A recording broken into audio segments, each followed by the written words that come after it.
Rasulullah Shallallahu Alaihi Wasallam bertablik secara sidik, amanah dan fatanah. Setelah berjaya menawan Makkah, Baginda Rasulullah Shallallahu Alaihi Wasallam memaafkan secara beramai-ramai orang Makkah yang pernah berperang menentang Baginda Nabi Muhammad Shallallahu Alaihi Wasallam. Baginda Nabi Muhammad Shallallahu Alaihi Wasallam tidak melakukan hukum qisas. Beberapa orang yang Baginda Rasul Shallallahu Alaihi Wasallam telah umumkan untuk dibunuh pun kemudiannya Baginda Rasul Shallallahu Alaihi Wasallam maafkan. Kemaafan dari Baginda Rasulullah Shallallahu Alaihi Wasallam telah menarik orang-orang yang bersalah itu kepada masuk Islam. Sekiranya Baginda Rasul telah melakukan hukuman bunuh, tentu banyak dari orang Makkah yang mati sebagai orang kafir musyrik. Kebijaksanaan Baginda Rasul telah menyelamatkan banyak manusia dari azab neraka. Allah Subhanahu wa Ta'ala menghargai orang alim yang menggunakan kebijaksanaan dalam menyelesaikan masalah yang dihadapi oleh umat Islam. Pelaksanaan peraturan Tuhan kepada umat manusia yang tidak mengerti haruslah dengan kasih sayang, belas kasihan dan simpati. Bukankah Rasulullah Shallallahu Alaihi Wasallam telah mendoakan bagi penduduk Taif yang mengkasari Baginda Shallallahu Alaihi Wasallam dengan doa yang baik, "Wahai Tuhan, maafkan mereka karena mereka tidak mengerti." Rasulullah Shallallahu Alaihi Wasallam mengerti sebatas mana pengikut Baginda Rasul mampu memikul beban. Baginda Rasul tidak meletakkan beban melebihi kesanggupan mereka. Sebab itulah dakwah Baginda Rasul berjaya. Baginda Rasulullah Shallallahu Alaihi Wasallam telah memberi contoh. Ketika berdakwah di Makkah, bilangan kaum muslimin masih sangat sedikit. Baginda Rasulullah Shallallahu Alaihi Wasallam tidak menggerakkan kaum muslimin supaya berperang dengan kaum musyrikin. Jika Baginda Rasulullah Shallallahu Alaihi Wasallam berbuat demikian, tentu saja kaum muslimin akan terhapus sebelum agama Islam sempat berkembang di atas muka bumi. Umat Islam dituntut melaksanakan syariat Tuhan secara bijaksana. Serahkan urusan mengatur kepada Tuhan. Kaum muslimin perlu bertindak sesuai dengan pengaturan Tuhan. Umat Islam yang tinggal di negeri yang sering dilanda banjir dituntut menyediakan kelengkapan banjir, tidak dituntut menyediakan kelengkapan gempa bumi. Dalam mengurusi hal ehwal kaum muslimin secara bijaksana, muslim yang ditakdirkan berkuasa dengan muslim yang ditakdirkan berilmu wajib bekerja sama demi mencari keridhaan Allah Subhanahu wa Ta'ala. Syariat mengajarkan prinsip satu untuk banyak, karena Allah Subhanahu wa Ta'ala. Lelaki bertanggung jawab menyelamatkan dirinya dan ahlinya dari api neraka. Orang yang berharta berkewajiban mengeluarkan zakat bagi membantu orang miskin. Orang yang memiliki makanan yang cukup perlu memastikan tetangganya tidak tidur dalam kelaparan. Orang yang berilmu berkewajiban mengajar orang yang jahil. Orang yang berkuasa berkewajiban melindungi orang yang lemah. Setiap anggota masyarakat perlu menyumbangkan sesuatu untuk kesejahteraan masyarakatnya. Syariat Islam mengajarkan supaya menyebarkan yang makruf dan mencegah yang munkar. Muslim diajar supaya mengasihani orang yang dizalimi dan juga orang yang berbuat kezaliman. Mengasihani Orang yang dizalimi adalah dengan cara menyelamatkannya dari kezaliman dan mengasihani orang yang berbuat zalim adalah dengan cara menyekatnya dari berbuat kezaliman atau setidak-tidaknya menasihatinya. Dalam menyebarkan yang makruf dan mencegah yang munkar tidak ada istilah menjaga tepi kain orang lain. Satu perkara yang sangat berat di pandangan syariat adalah perbuatan menzalimi diri sendiri.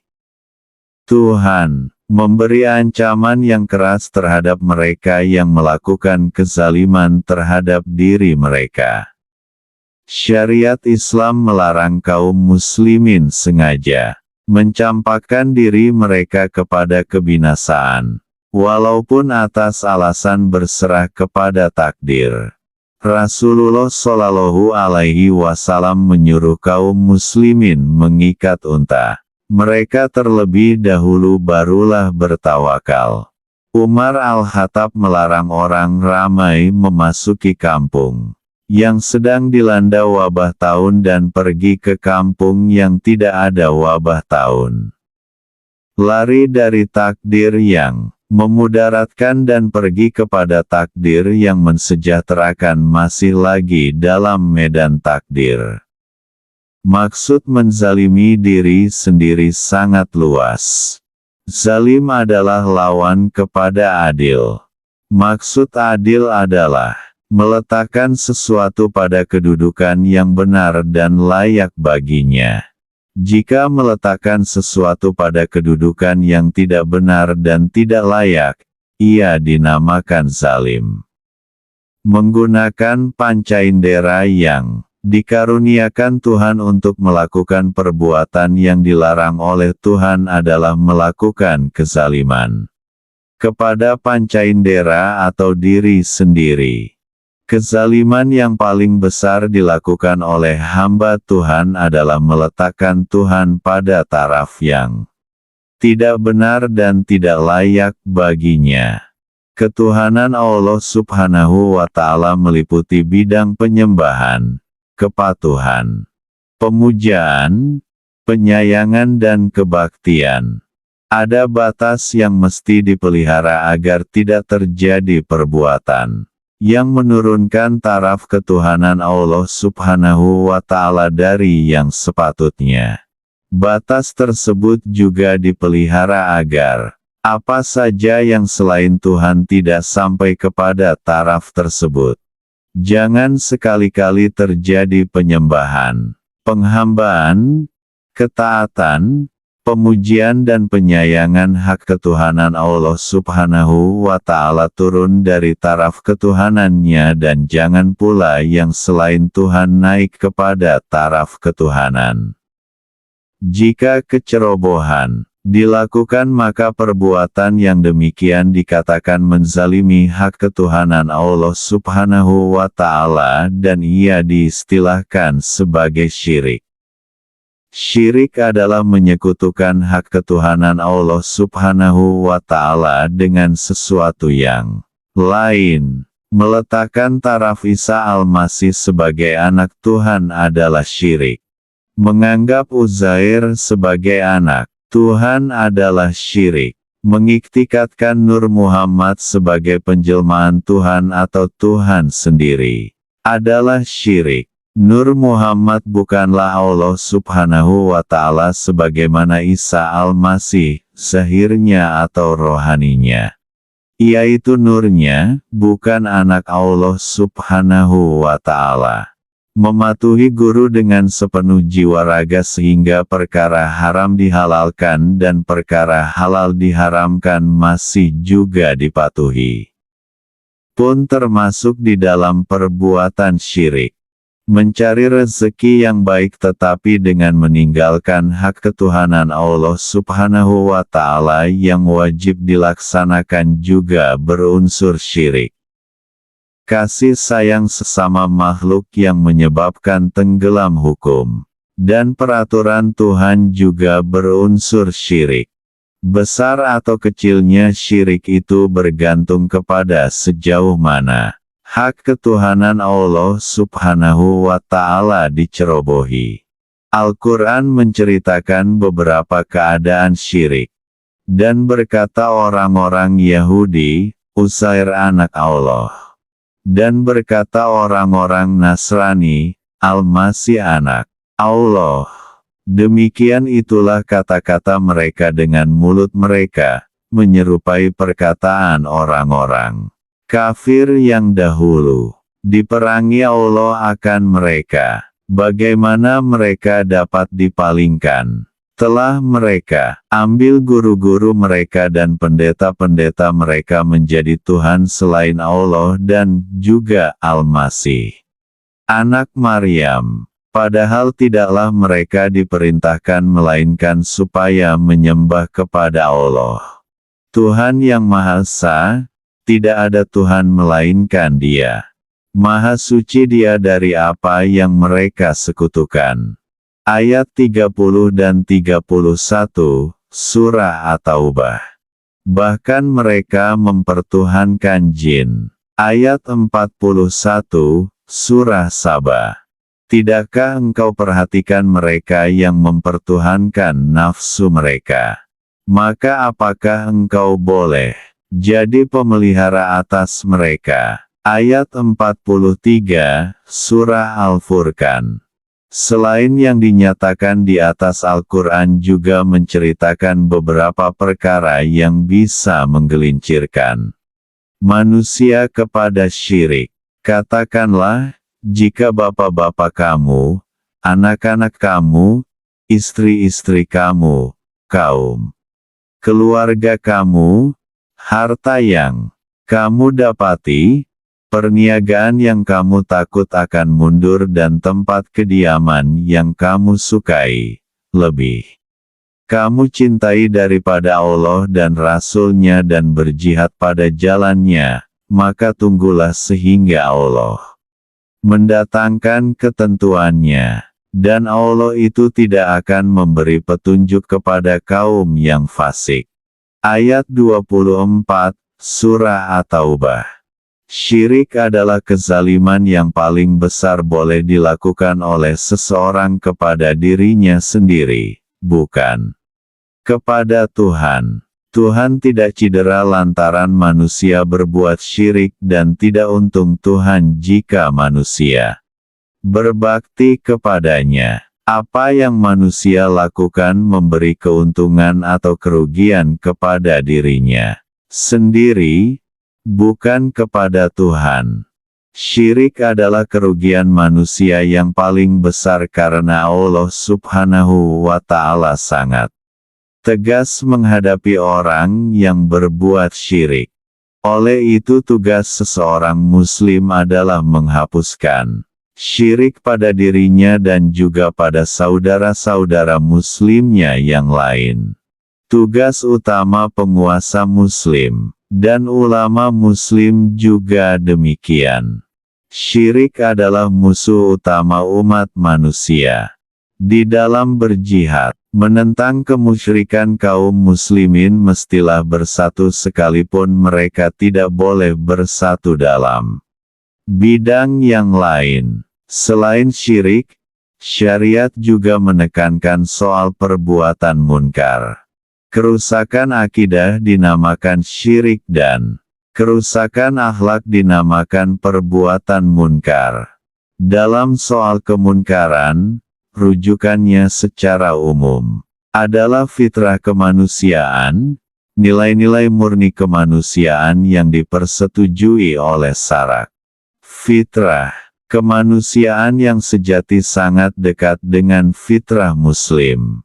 Tetapi jarang yang sampai kepada tahap kesadaran fitrah yang sejati karena bakat fitrah mereka dihijab oleh kemampuan berpikir yang terbatas. Pengaruh pendidikan, pengalaman dan sebagainya. Sekalipun manusia bisa sampai kepada tahap kesadaran fitrah yang sejati namun, ia belum bisa dikatakan fitrah muslim karena ia tidak berkeupayaan menyingkap tentang Tuhan. Ia mesti tunduk kepada perkabaran yang datang dari Tuhan, barulah fitrah kemanusiaan yang sejati itu memperoleh kedudukan sebagai fitrah Muslim.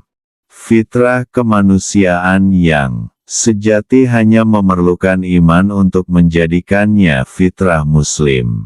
Nilai-nilai murni kemanusiaan yang disertai iman menjadi rujukan dalam menentukan sesuatu perkara itu munkar atau tidak. Perbuatan munkar adalah perbuatan yang menyalahi akhlak Muslim. Perbuatan yang sesuai dengan akhlak Muslim dan dilakukan dengan disertai iman, dinamakan perbuatan ma'ruf. Perbuatan ma'ruf termasuk dalam kategori amal salih. Amal yang tidak salih itulah yang munkar. Amal yang tidak salih secara otomatiknya adalah amal yang munkar, tetapi amal yang pada zahirnya kelihatan salih belum tentu dalamnya salih. Ia hanya menjadi salih jika ia disertai oleh iman. Tidak ada amal salih tanpa iman. Sebab itulah sistem yang dibuat oleh cerdik pandai bukan Islam, walaupun sesuai dengan nilai-nilai murni kemanusiaan. Jika diambil bulat-bulat ia tidak mampu melahirkan amal salih. Karena tidak ada dasar iman padanya. Itulah puncak kegagalan badan dunia menyebarkan perkara ma'ruf dan mencegah yang munkar. Umat Islam sendiri jika membuat sistem yang tidak berlandaskan iman akan menemui kegagalan yang serupa.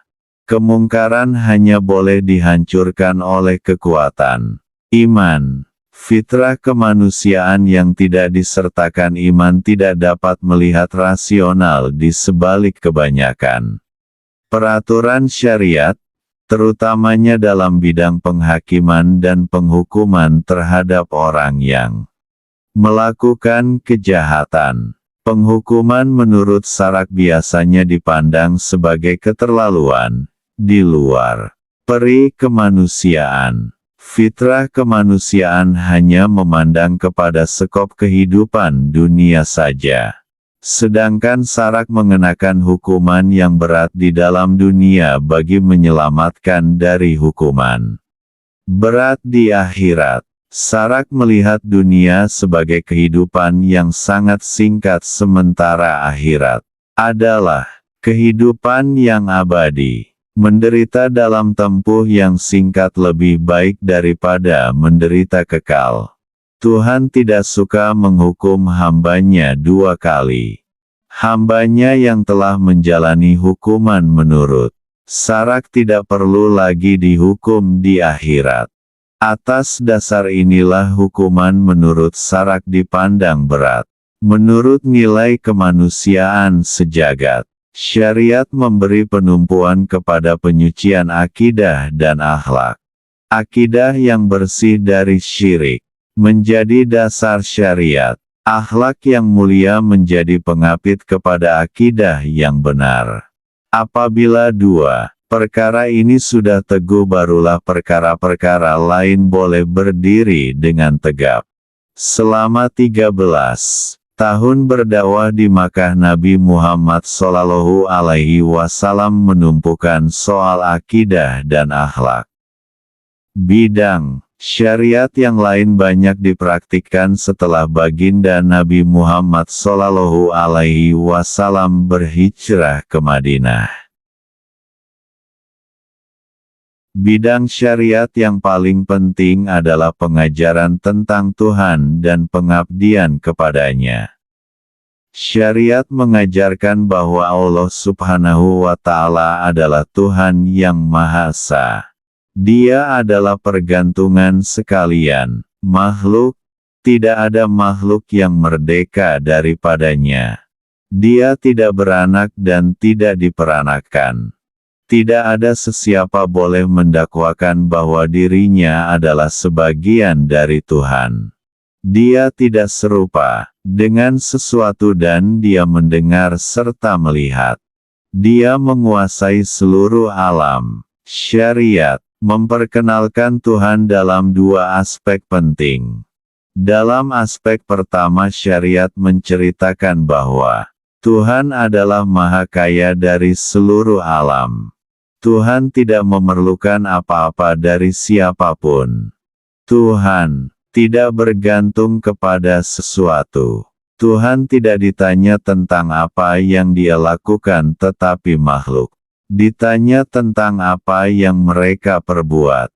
Syariat juga mengajarkan bahwa jika manusia bersyukur, maka kebaikan syukur itu pergi kepadanya, bukan kepada Tuhan.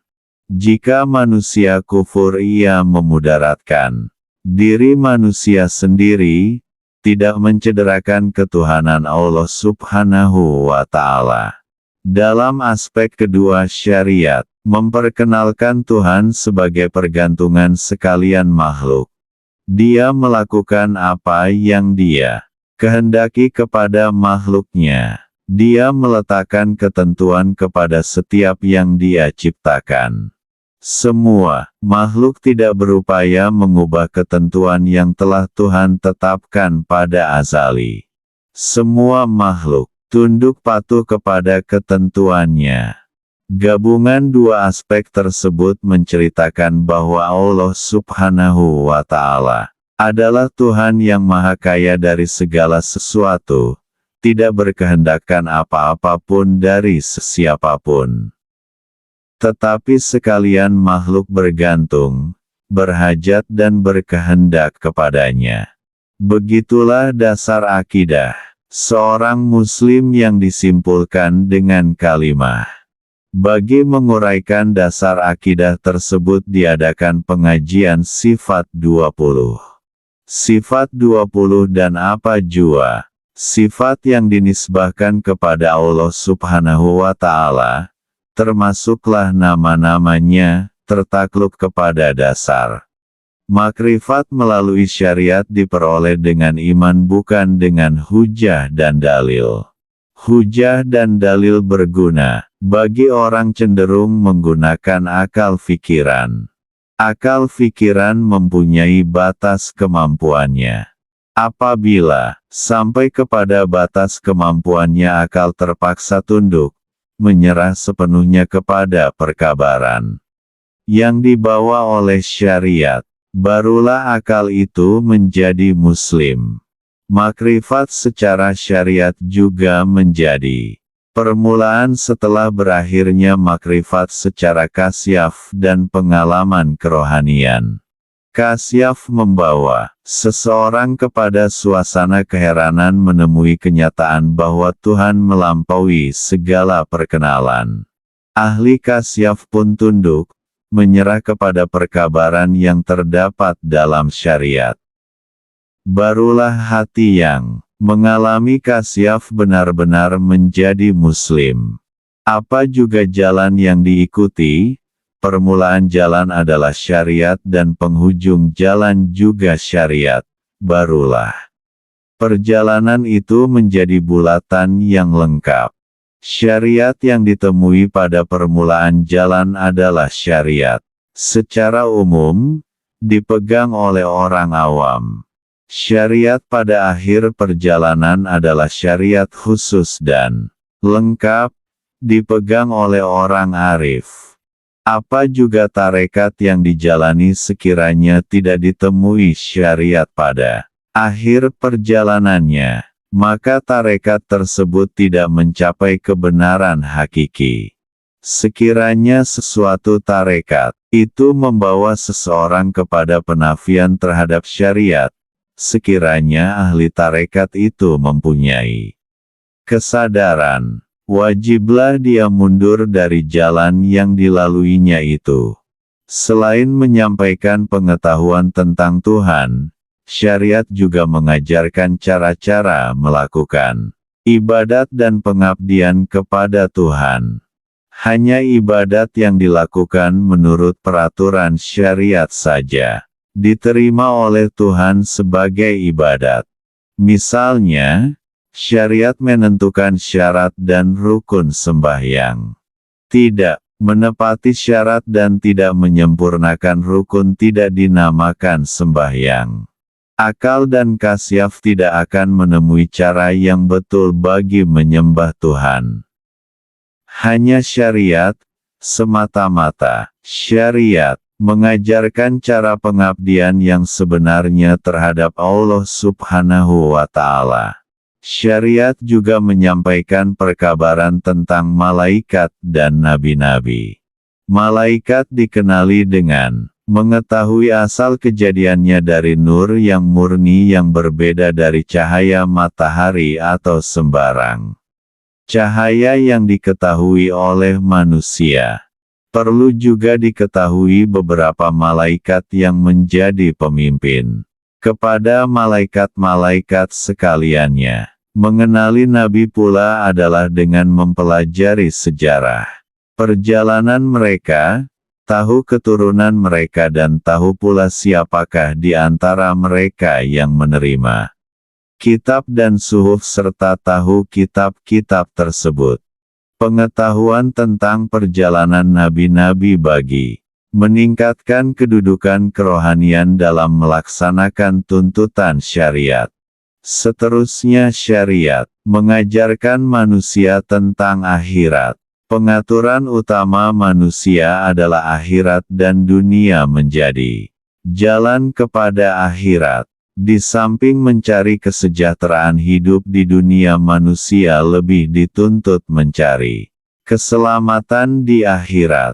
Kehidupan dunia hanyalah sementara dan kehidupan akhirat kekal, tanpa kesudahan. Syariat juga mengajar manusia supaya mengakui kelemahan mereka.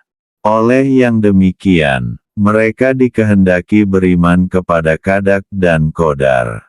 Keyakinan kepada akhirat menggerakkan manusia supaya rajin beramal. Keyakinan kepada qada dan qadar memimpin manusia menjadi hamba yang tunduk kepada ketuhanan Allah Subhanahu wa Ta'ala.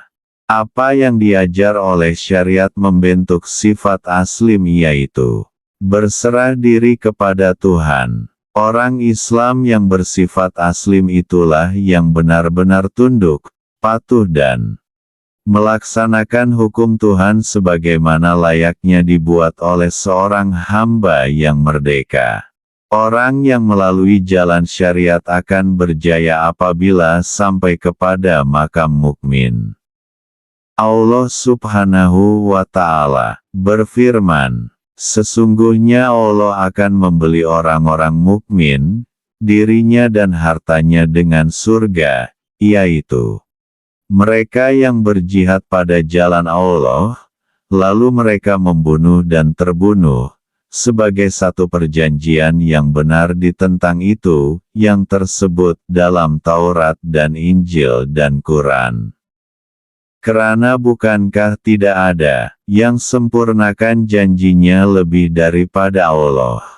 Lantaran itu bergembiralah dengan perjanjian kamu, yang kamu janjikan kepadanya, karena yang demikian adalah kebahagiaan yang besar.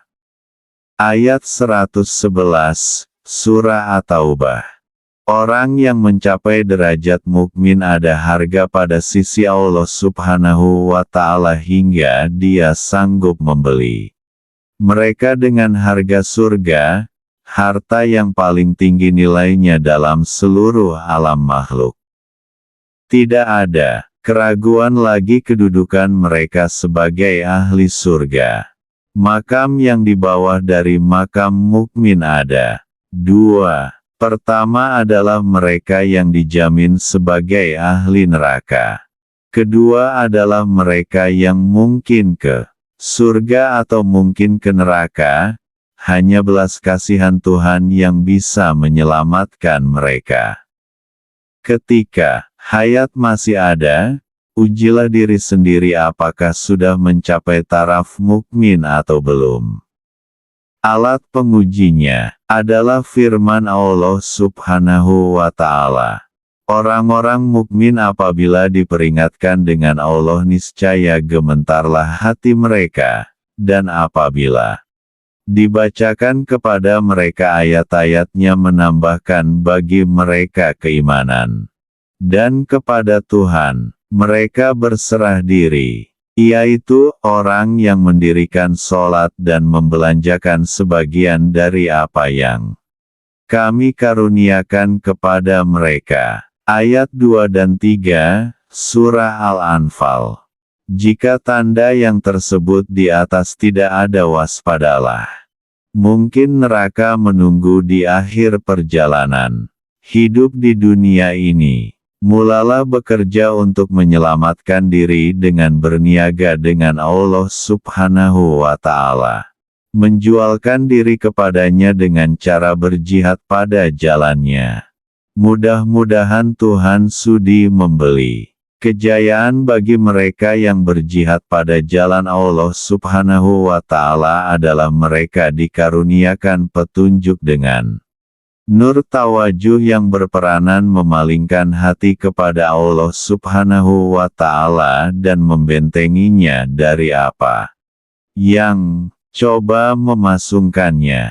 Orang yang dikaruniakan nur tawajuh dinamakan orang salih yang berpegang teguh dengan syariat Allah Subhanahu wa Ta'ala. Nur tawajuh membuat mereka merasa damai dan tenang serta bertambah dekat dengan Allah Subhanahu wa Ta'ala.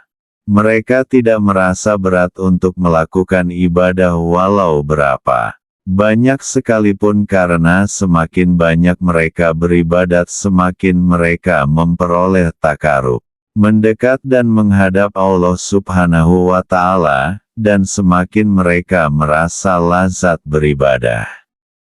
Orang salih adalah ahli syariat yang memakai pakaian warak dan berjalan dengan nur tawajuh.